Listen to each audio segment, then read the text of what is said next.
오늘은 우리가 이런 교회 되게 하소서 6번째 말씀을 이어가고자 합니다. 우리가 지금까지 사도 바울이 편지했던 이 아시아의 많은 교회들의 이야기, 또 그들의 문제와 또 거기에 대한 바울의 권면을 보면서 우리는 선교적 교회와 더불어 어떤 교회가 되기를 꿈꾸어야 하는지를 살펴보고 있었는데, 오늘은 오늘 편지의 수신처였던 고린도 교회를 모델로 삼고자 합니다. 고린도 교회는 어떤 교회였을까? 또 바울은 고린도 교회더러 어떤 교회가 되라는 권면을 주었을까? 우리가 이런 질문을 가지고 오늘 말씀을 함께 나누어 보도록 하겠습니다.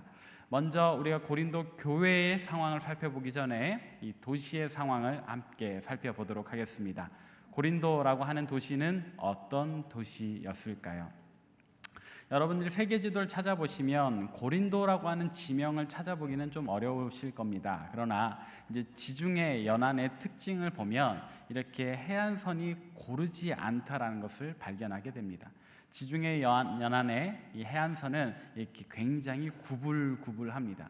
그래서 오히려 한번 배를 타고 쭉 가는 것보다는 때때로는 육로를 섞어서 이동하는 것이 조금 더 빨리 갈 수 있는 길이 되는데, 보통 이런 지역에는 운하라는 것을 놓게 됩니다.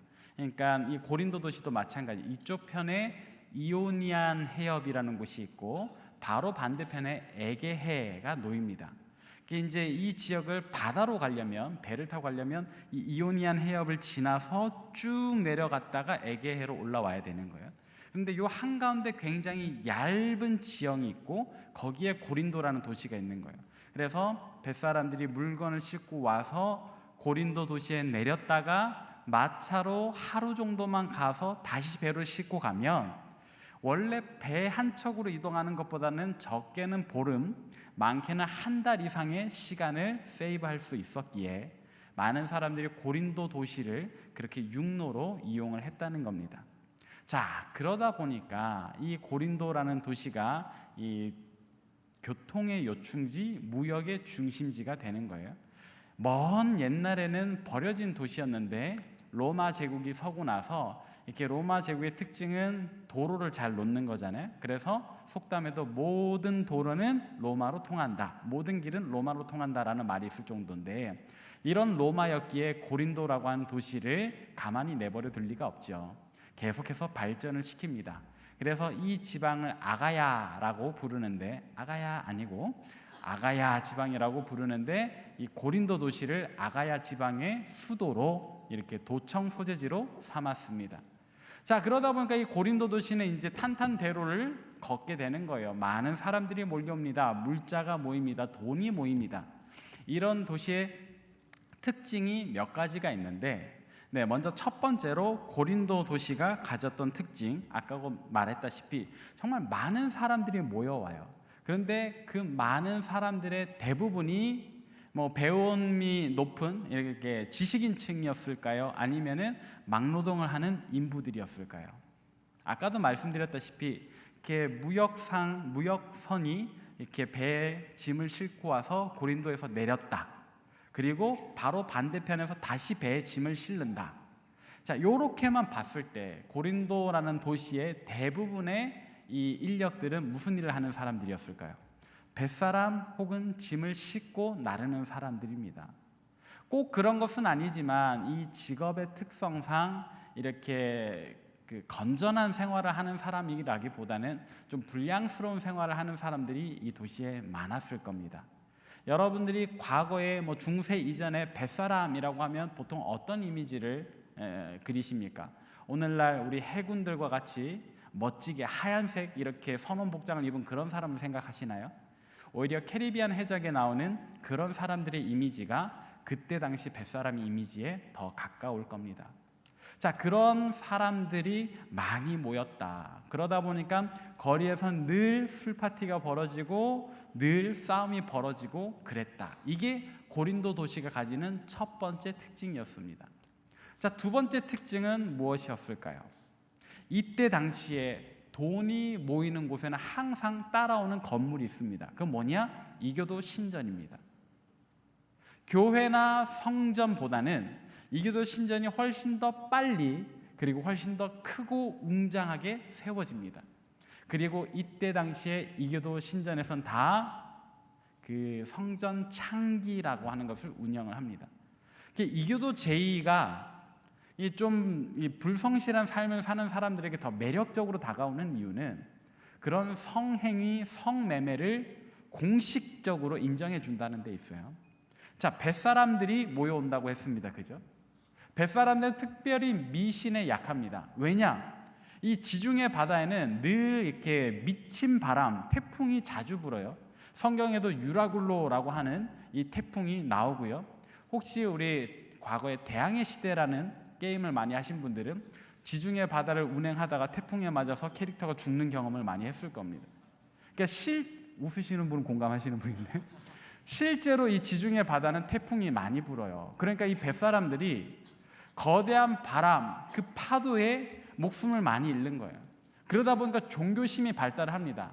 안타까운 것은 하나님을 향한 종교심이 아니라 오늘 이 미친 바람에서 날 구해줄 수만 있다면 어떤 신이든 상관없는 거예요.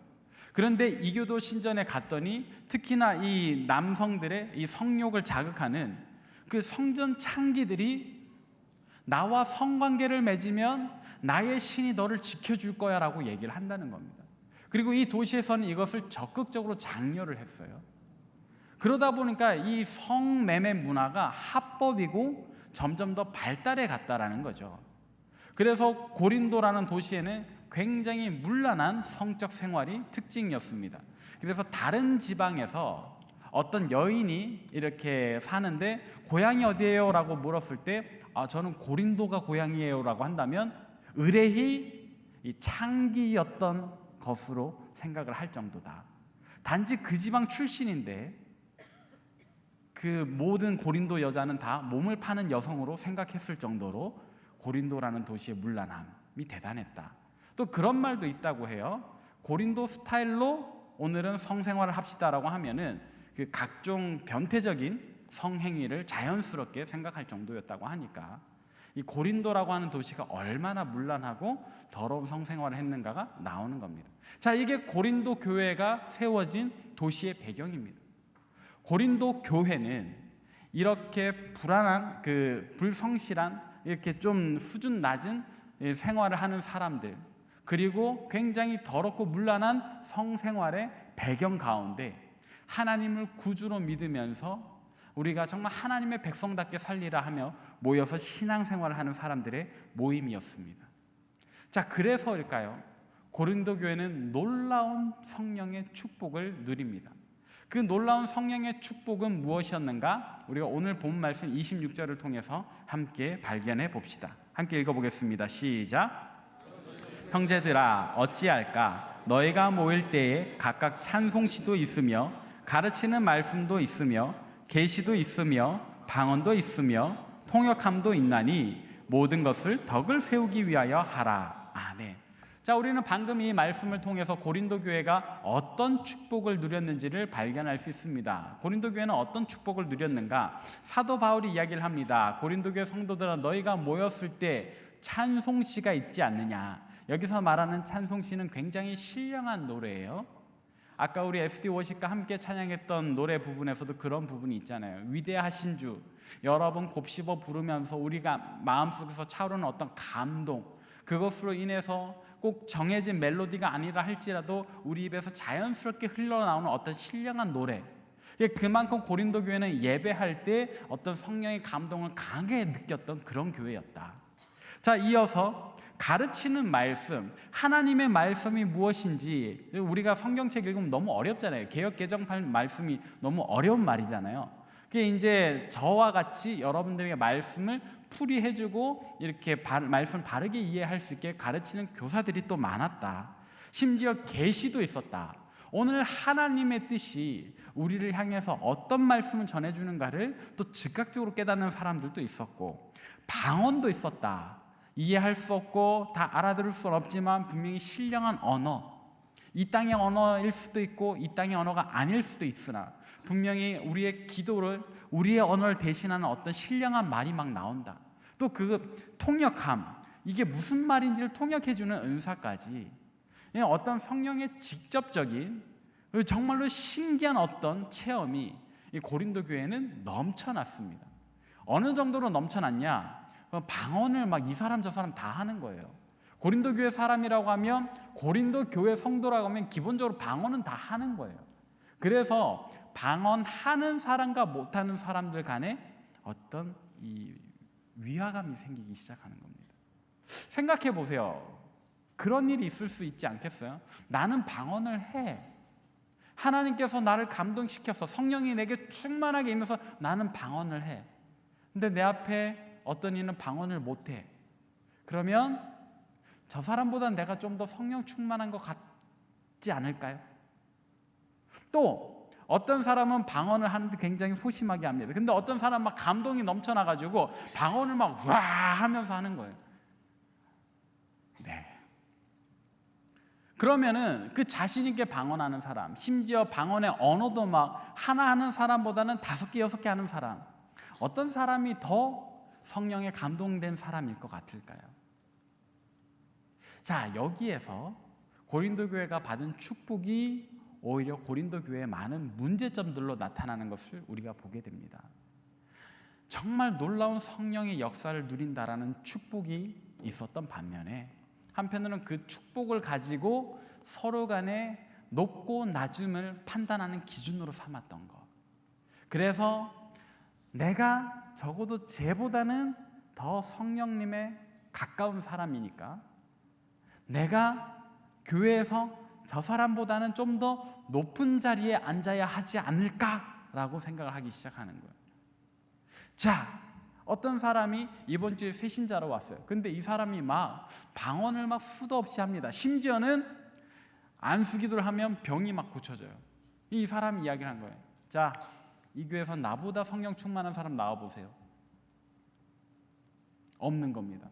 방언은 하는데 병 고치는 은사는 없어요. 그럼 이 사람이 이야기하는 거예요. 내가 오늘부터 우리 고린도 교회 대표입니다. 지난주에 처음 왔는데 어떤 성령의 은사를 한두 가지 더 가지고 있다고 해서 자기 이제부터 고린도 교회 대표 행사를 하겠다는 거예요.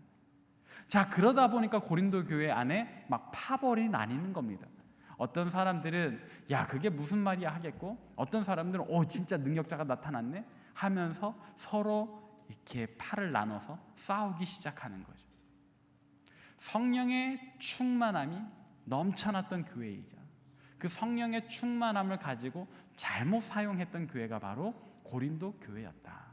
그래서 사도 바울은 고린도 교회더러 어떤 교회가 되라고 권면했던가, 우리가 아까 읽었던 말씀 26절에 보니까 모든 것을 덕을 세우는 데 사용하는 교회가 되라. 모든 것을, 너희에게 있는 그 놀라운 성령의 역사와 은사와 축복을 덕을 세우는 데 사용하는 교회가 되라. 사실 오늘 본문 말씀을 중간에 건너뛰었습니다. 그죠? 33절까지 읽고 갑자기 40절로 넘어갔어요. 원래는 26절부터 40절까지 다 읽어야 하는데 너무 길고 또 비슷한 내용이 반복돼서 중간에 생략을 했습니다. 그러나 한결같은 이야기, 너희에게 일어난 그 은사를 가지고 너희끼리 경쟁하고 누가 높고 낮네 싸우지 말고 덕을 세우는 데 사용해라. 그리고 또 한 가지 뭐예요? 오늘 말씀 40절 함께 읽어보겠습니다. 시작. 모든 것을 품위 있게 하고 질서 있게 하라. 아멘. 너희의 신앙생활 정말 품위 있게 또 질서 있게 하는 교회가 되라 라고 이야기를 하는 거예요. 자, 고린도 교회. 이 교회는 어떤 교회였나? 성령의 역사가 충만하게 임했던 교회다. 그러나 그것을 가지고 서로 경쟁했다. 그리고 팔을 나눠서 싸우기 시작했다. 그리고 여기에 또 한 가지 엄청난 문제가 고린도 교회 안에 숨어 있는데, 그것은 바로 성령의 은사도 충만하게 누리면서 성령의 감동을 그렇게 많이 누리면서도 여전히 이 고린도라고 하는 도시의 대부분의 사람들이 누렸던 그 문란한 성생활, 그 잘못된 도덕 생활을 계속 영위했다라는 거예요. 여러분, 이게 무슨 말인지 이해가 가세요?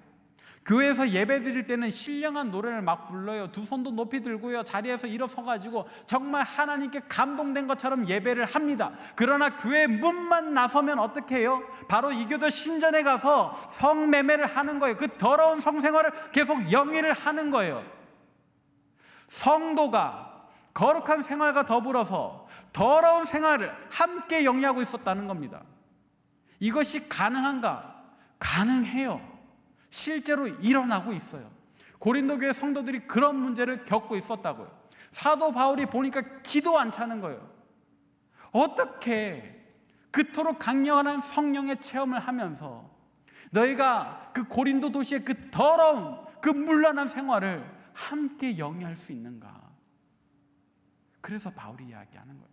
너희가 받은 그 은사를 생각하며 너희가 구주로 고백하는 예수 그리스도를 생각하며 덕을 세우며 살아라. 품위 있게 살아라. 질서 있게 살아라라고 말이죠. 사도 바울이 이야기하는 덕이, 그 품위가, 질서가 정확히 무엇인가? 여기서 말하는 덕이라고 하는 것은요, 흔히 말하는 도덕적인 모습입니다. 네, 우리 교회에서 덕이라고 한다고 해서 완전히 다른 뜻이 아니에요. 일반적으로 도덕적인 생활을 하라는 거예요. 또 한편 공정한 마음, 또 남을 넓게 이해하고 받아들이는 그런 마음을 의미하는 겁니다. 아이러니하게도 타종교에도 이와 비슷한 개념이 있어요. 불교에서도 보면 공덕을 쌓으라는 이야기를 하죠. 다 같은 의미입니다. 타종교는 우리 하나님을 바로 알지 못하고 그 그림자를 쫓는 사람들이라고 보시면, 그 그림자를 쫓는 사람들, 진리를 아직 완전히 알지 못하는 그들도 공덕을 쌓으려고 굉장히 노력하죠. 그런데 오늘 저와 여러분의 모습은 어떤가요?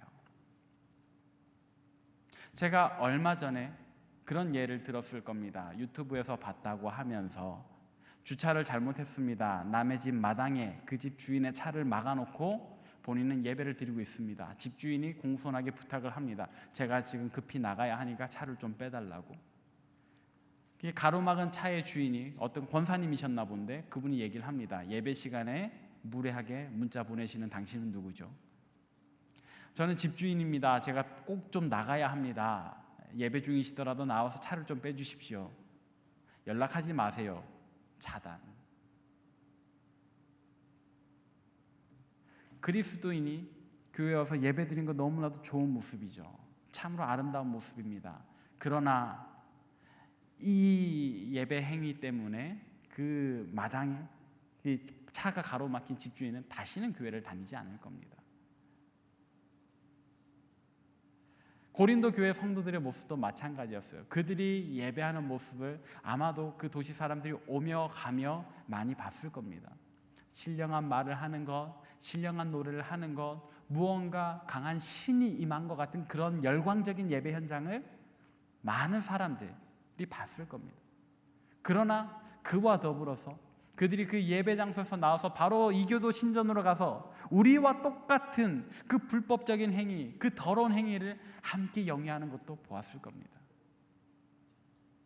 고린도 도시의 시민들은 고린도 교회 성도들을 보고 무슨 생각을 했을까요? 저것들 진짜 아니다. 저것들 가짜다. 지들끼리 모여있을 때는 신령한 척하면서 나오면 우리랑 똑같다 라고 생각하지 않았을까요? 그래서 사도 바울은 고린도 교회 성도들을 좀 더 강하게 직접적으로 이렇게 비난을 합니다. 고린도 후서 6장 말씀입니다. 함께 읽습니다. 시작. 너희는 믿지 않는 자와 멍에를 함께 매지 말라. 의와 불법이 어찌 함께하며 빛과 어둠이 어찌 사귀며 그리스도와 벨리알이 어찌 조화되며 믿는 자와 믿지 아니하는 자가 어찌 상관하며 하나님의 성전과 우상이 어찌 일치가 되리요. 우리는 살아계신 하나님의 성전이라. 이와 같이 하나님께서 이르시되 내가 그를 가운데 거하며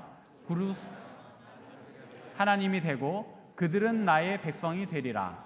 그러므로 너희는 그들 중에서 나와서 따로 있고 부정한 것을 만지지 말라. 내가 너희를 영접하여 너희에게 아버지가 되고 너희는 내게 자녀가 되리라. 전능하신 주의 말씀이니라 하셨느니라. 아멘.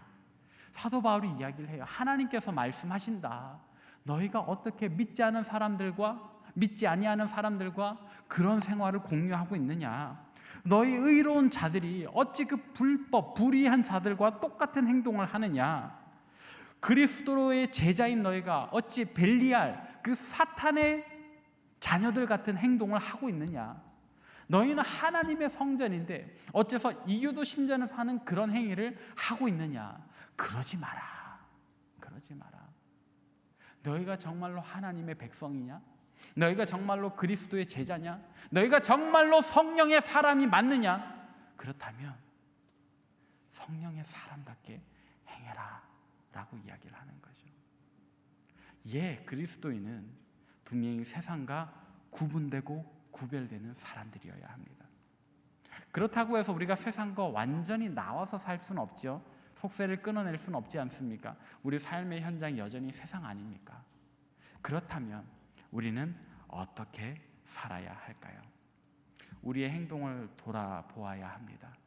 우리 삶의 모습을 우리가 심사숙고해야 합니다. 그리고 우리를 향해서 우리 주변의 사람들이 우리를 어떻게 평가하는지도 들어보아야 합니다. 여러분들 주변의 친구들이 혹은 여러분의 가족이, 여러분의 이웃들이 여러분들더러 너는 진짜 그리스도인 같다라고 말을 하는가? 아니면은 야, 쟤 저거 교회 다닌다고 해놓고 똑같다라고 이야기를 하는지 잘 살펴보십시오. 이 자리를 빌어서 저도 여러분들에게 묻고 싶습니다. 저는 여러분들이 볼 때 진짜 목사 같습니까? 아니면 저도 여러분들 보실 때 가짜 목사 같습니까? 만약 가짜 목사 같다면 저의 어떤 모습이 여러분들을 그렇게 생각하게 만드는 것입니까? 제게 말씀해 주십시오. 고치겠습니다. 여러분들도 고치십시다. 여러분들 주변의 친구들이, 이웃들이 여러분들더러 진짜 그리스도인이라, 쟤는 정말로 진짜 그리스도인이다 라고 말하게끔 우리의 행동을 바꾸십시다. 예수님께서도 이와 같이 말씀하셨습니다. 마태복음 5장 16절을 함께 읽어봅시다. 시작. 이같이 너희 빛이 사람 앞에 비치게 하여 그들로 너희 착한 행실을 보고 하늘에 계신 너희 아버지께 영광을 돌리게 하라. 아멘. 예수님 말씀하십니다. 이같이 너희 빛이 사람 앞에 비치게 하여. 우리는 늘 우리의 신앙생활을 꼭 하나님 앞에서만 하려고 합니다. 그죠? 그리고 또 한편으로는 하나님조차도 안 보시는 것처럼 할 때가 있습니다. 그러나 예수님 분명히 말씀하십니다. 우리의 빛, 여기에서 말한 우리의 빛은 우리의 착한 행실을 이야기를 하는 겁니다. 아까 말했던 덕, 공덕, 그런 모습들 말이죠. 덕스러운 모습. 그런 우리의 덕스러운 모습을 하나님 앞에서뿐만 아니라 우리의 가족, 친구, 이웃, 그런 사람들 앞에서도 해서 그 사람들이 우리를 통해서 비록 그들이 하나님을 믿지 않는 사람인데도 불구하고 살아계신 하나님께 영광을 돌리게끔, 야, 저 사람 보니까 진짜 하나님 살아계신 거 맞네. 야, 저 사람 보니까 진짜 하나님 계신가 보다. 저 사람 참 정직하잖아. 저 사람 참 바르게 살잖아. 저 사람 참 진실되잖아 라고 생각하게끔 말이지요. 그렇게 우리는 우리의 행동을 하나님 보시기에 뿐만 아니라 사람들 보기에도 칭찬받을 만한 모습으로 바꾸어야겠습니다. 그렇게 가꾸어야 되겠습니다. 사도 바울이 고린도 교회를 향해서 했던 권면이 그렇고, 오늘 우리가 들어야 하는 하나님의 말씀도 그와 같습니다. 말씀을 정리하도록 하겠습니다. 사랑하는 여러분, 사도 바울은 고린도 교회로 하여금 성령의 은사를 받았으면 성령의 사람답게 살기를 권면했습니다. 은사 따로, 실생활 따로 그렇게 사는 사람들 되지 말고 정말로 성령의 사람답게 교회에서건 가정에서건 직장에서건 어느 누구 앞에서든지 동일하게 성령의 사람으로 살기를 권면했습니다. 그래서 주신 은사를 가지고 덕을 세우라고 말하지 않았습니까? 이 권면은 우리에게도 동일한 줄로 믿습니다. 우리도 그렇게 살아야 합니다. 그러나 여러분 오해하지 마십시오. 우리가 지금 성령의 은사를 이야기하다 보니까 나는 아직 방언을 못하는데, 나는 병 고치는 은사나 뭐 예언이나 이런 은사가 없는데 오늘 말씀은 나와 상관없는 것 아닌가라고 생각하시는 분들은 바꾸십시오. 은사라고 하는 말의 원래 의미는 선물입니다. 하나님께서 우리에게 주신 선물이라면 다 은사입니다. 우리에게 있는 어떤 재능도 은사입니다. 여러분들 중에 음악적인 재능 가지신 분 있습니까? 그 여러분들의 은사입니다. 여러분들 중에 가르치는데, 교육하는데 어떤 은사가 있는 분 있으십니까? 그런 재능이 있는 분 있으십니까? 그 은사입니다. 심지어 우리에게 있는 어떤 물질적인 요소도 은사입니다. 여러분들에게 있는 풍성한 물질, 만약에 그런 분이 있다면 하나님 내게 주신 선물이구나, 은사구나 라고 생각하십시오. 심지어 우리의 성품도 마찬가지입니다. 온유하신 분, 네, 그것도 하나님께서 여러분에게 주신 좋은 선물 아닙니까? 성품까지도 우리의 은사입니다. 고로 우리 모두는 다 성령의 은사를 가진 사람들입니다. 이미 우리에게 주신 성령의 은사가 있기에 오늘 여러분들은 내게 주신 은사는 무엇인가 한번 깊이 생각해 보시고, 그 은사를 가지고 어떻게 하나님과 사람 앞에서 칭찬받을런가, 하나님께 영광을 돌리며 살 것인가 묵상해 보시길 바랍니다. 이것이 오늘 저와 여러분에게 주시는 하나님의 음성인 줄로 믿습니다. 우리 이제 이 찬양을 가지고 우리의 삶을 돌아보면서 기도의 자리로 나아가십시다. 주님 은혜를 감사합니다. 하나님, 오늘 사도 바울이 고린도 교회에게 이런 교회 되라고 권면했던 말씀을 우리가 함께 나누면서 우리도 그와 같은 교회 되기를 꿈꿉니다. 하나님, 우리로 믿음과 삶이 일치되는 교회 되게 하여 주옵소서. 하나님, 우리로 주님께서 우리 안에 성령 충만하게 하셨으니 정말로 성령의 사람답게 살아가는 주의 백성 되게 하여 주옵소서. 하나님, 우리가 그리스도인으로서의 품위를 잃지 않기를 원합니다. 우리가 그리스도인으로서 정말로 세상 사람들에게서 진짜 그리스도인이라 칭찬받으며 살기를 소망합니다. 하나님, 우리가 하나님의 백성답게, 하나님의 사람답게 정말 이 땅 가운데서 거룩하게, 정직하게, 덕스럽게 살아갈 수 있게 도와주옵소서. 또 하나님, 이 시간 우리가 주님 앞에 질문합니다. 하나님, 우리에게 내게 주신 은사는 무엇입니까?